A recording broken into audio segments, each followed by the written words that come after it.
Żeby skutecznie sprzedawać swój produkt, swoją usługę, żeby klienci chcieli do Ciebie wracać, musisz zawładnąć ich umysłem i sercem. I o tym będzie dzisiaj ten odcinek. Dzisiaj chciałam Wam zarekomendować następną książkę. To jest książka pod tytułem Zakupologia, której autorem jest Martin Lindstrom i który twierdzi, że ponad połowa budżetów marketingowych wyrzucana jest w błoto. My jako mali i średni przedsiębiorcy mamy z tym ogromny problem. Jak podejmujemy decyzję, na co wydać pieniądze i co będzie taką skuteczną reklamą naszego produktu, naszej usługi. Autor jest uznawany za marketingowego geniusza, ponieważ podchodzi do badań marketingowych w sposób inny. Nie mówimy tu o badaniach ilościowych, jakościowych, ale mówimy tu o neuromarketingu. Zagląda on do mózgów klientów, zadając im pytania i patrzy, w jaki sposób ich mózg reaguje na pewne bodźce, które dostarcza. Czyli tak naprawdę, co decyduje, że nasz klient interesuje się naszym produktem, naszą usługą. Często takie rzeczy, na które nie zwracamy uwagi, te bodźce, które wpływają na konsumenta, są mega istotne, są bardzo istotne w procesie zakupowym. Tak?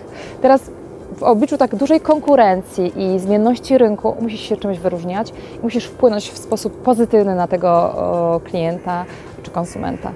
Autor tej książki mówi o neuromarketingu. Nie wystarczy teraz mieć dobry produkt, dobrą usługę, ale trzeba poruszyć naszego konsumenta i wpłynąć na niego, żeby chciał od nas kupować. I teraz jak to zrobić i czego nie robić, o tym jest ta książka. Autor do swoich badań wykorzystuje rezonans magnetyczny.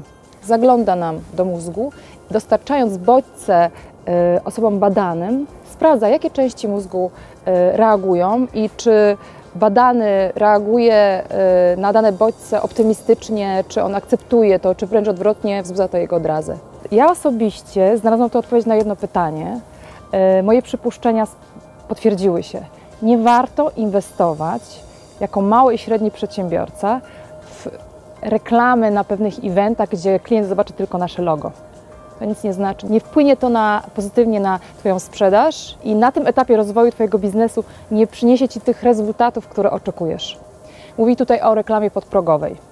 O tym, że nie tylko dobry produkt, usługa, ale jeszcze bodźce pozawerbalne, takie jak zapach, dźwięk, mają ogromny wpływ na to, jak konstruuje się przekaz marketingowy. Pokazuje nam tu przykłady wielkich graczy, dużych marek, które aktualnie robią to i wpływają w ten sposób na konsumentów, na nas. Dla kogo jest ta książka? Ta książka jest dla tych, którzy szukają odpowiedzi na pytania, jak promować nasz brand, jak wydawać pieniądze, jakie promocje organizować, jak komunikować swój przekaz do klienta.